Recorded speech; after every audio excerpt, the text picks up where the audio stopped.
ಆದರೆ ಈ ಘಟನೆ ಆಗ ಕಾರಣ ಏನು ಅನ್ನೋದು ನಮಗಿನ್ನೂ ಗೊತ್ತಿಲ್ಲ ಅಂತ ಹೇಳ್ತಾ ಇದ್ದಾರೆ. ಅದಕ್ಕೆ ಅನೇಕ ಕಾರಣ ಕೊಡ್ತಾ ಇದ್ದಾರೆ. ಅವಕಾಶ ಕೊಟ್ಟರು ಇವರು ಭಾಳ ಕಾರ್ಯಕ್ರಮ ಇಡೋದಕ್ಕೆ 3 ಇದಕ್ಕಂತ ಆಗಿರ್ಬೋದು. ಒತ್ತಡಗಳು ಇದ್ದೇ ಇರ್ತಾವೆ. ಯಾರಾದರೂ ಸಹಜವಾಗಿ ಮುಖ್ಯಮಂತ್ರಿ ಅವರು ಈ ಮುಖ್ಯಮಂತ್ರಿಗಳ ಆರೋಪ ಏನಪ್ಪ ಅಂದ್ರೆ ಅವರ ಒತ್ತಡ ಮಾಡಿ ಕಾರ್ಯಕ್ರಮ ನಡೆಸಿದರು ಅನ್ನೋಂಥ ಆರೋಪಗಳಿದ್ದಾವೆ.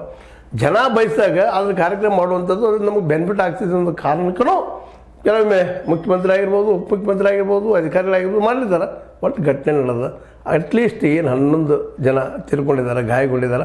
ಅವರ ಬದುಕಿಗೆ ಅವರ ಜನರೇಷನ್ಗೆ ಅದು ಹೆಲ್ಪ್ ಆಗುವಂಥ ಕೆಲಸ ಆಗಲಿ ಇರೋದು. ಜೊತೆಗೆ ಇಂಥ ಕಾರ್ಯಕ್ರಮಗಳೇನು ಮುಂದಿನ ದಿನಗಳಲ್ಲಿ ಘಟಿಸೋ ಮುಂದೆ ಈ ಘಟನೆಯನ್ನು ನೆನಪಿಸ್ಕೊಂಡ ಇದು ಅಂಥದ್ದು ಆಗಬಾರ್ದಂಗೆ. ಯಾಕಂದ್ರೆ ಗೆದ್ದಾಗಿಂತ ನಾವು ಖುಷಿ ಪಡ್ತೀವಿ, ಸೋತಾಗ ಯಾರು ಮಾತಾಡ್ಲಿಕ್ಕೆ ಹೋಗೋದಿಲ್ಲ. ಈಗ ನೋಡಿ ಭೇಟಿಯಾಗಿ ಯಾವ ರೀತಿ ಬಂದರು ತಮ್ಮ ಜೀವನ ಕಳ್ಕೊಂಡ್ರು ಜನ.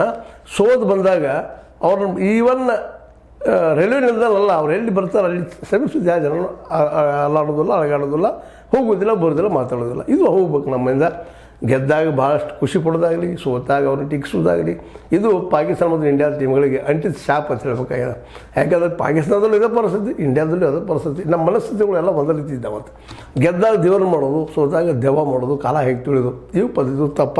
ಇದಕ್ಕೆಲ್ಲರೂ ಕಾರಣನ, ನಾವು ಕಾರಣ, ಜನಸಾಮಾನ್ಯರ ಕಾರಣ, ಆಡಳಿತಾರವ್ರ ಪಕ್ಷದವ್ರ ಕಾರಣ, ವಿರೋಧ ಪಕ್ಷದವ್ರು ಒಂದು ಬೆನಿಫಿಟ್ ಮಾಡ್ಕೊಳ್ಳೋಕೆ ಓಡಾಡೋ ಕಾರಣ. ಇವೆಲ್ಲವೂ ಕಾರಣಕ್ಕಾಗಿ ಇದು ಇಂಥದ್ದು ರಿಪೀಟ್ ಆಗಬಾರ್ದಾಗಿತ್ತಂದ್ರೆ ನಾವೆಲ್ಲ ಜಾಗೃತಿಗೊಳ್ಬೇಕು ಅಂತ ಹೇಳ್ತಾ, ಜೊತೆಗೆ ಈ ಸಾವಿನಲ್ಲಿ ರಾಜಕೀಯ ಮಾಡೋಕ್ಕಿಂತಲೂ ಇದು ಪರಿಹಾರ ಹೇಗೆ ಆಗಬಾರ್ದು ಅನ್ನೋದಕ್ಕೆ ಏನು ಮಾಡಬೇಕು ಅನ್ನೋದ್ರ ಬಗ್ಗೆ ಇನ್ನಷ್ಟು ಚಿಂತನೆ ಆಗಲಿ ಅಂತ ಹೇಳ್ತಾ, ಒಟ್ಟಾರೆ ಈಗಿನ ಸ್ಥಿತಿ ಇದು ಮುಂದೇನಾಗ್ಬೋದು, ಈ ತನಿಖಾ ಸಂಸ್ಥೆಗಳು ಏನು ಈ ಏನಪ್ಪ ವರದಿಗಳು ಒಪ್ಪಿಸ್ಬೋದು, ಇದ್ರ ಮೇಲೆ ಮುಂದಿನ ಮಾತು. ಆದರೆ ತಪ್ಪಿತಸ್ಥರ ಶಿಕ್ಷೆ ಆಗಬೇಕು ಅನ್ನೋದು ಒಂದು ಹಂಬಲ.